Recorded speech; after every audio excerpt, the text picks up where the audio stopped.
ഹെറോയിനുമായി അസം സ്വദേശി പിടിയിൽ. Kunnathunad excise circle inspector S ബിനുവിന്റെ നേതൃത്വത്തിൽ നടത്തിയ പരിശോധനയിൽ 10.485 ഗ്രാം ഹെറോയിനുമായി അസം സ്വദേശിയായ ബഹറുൽ ഇസ്ലാം എന്നയാൾ കുന്നത്തുനാട് എക്സൈസിന്റെ പിടിയിലായി. ഓണം സ്പെഷ്യൽ ഡ്രൈവിന്റെ ഭാഗമായി കുന്നത്തുനാട് എക്സൈസ് സർക്കിൾ ടീം നടത്തിയ മിന്നൽ പരിശോധനയിലാണ് വല്ലം പെരുമ്പാവൂർ പ്രദേശങ്ങൾ കേന്ദ്രീകരിച്ച മയക്കുമരുന്ന് കച്ചവടം നടത്തിവന്നിരുന്ന ഇയാൾ പിടിയിലാകുന്നത്.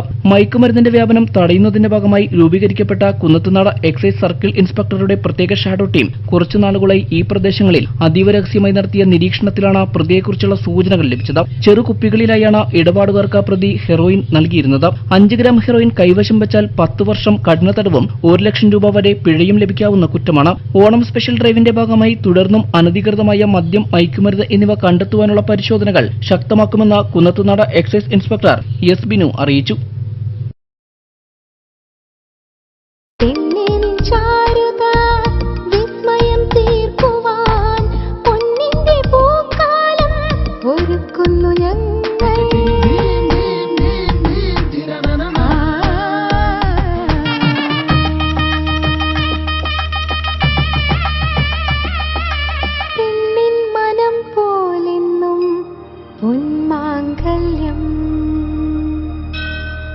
Bobby Chamanur International Jeweler.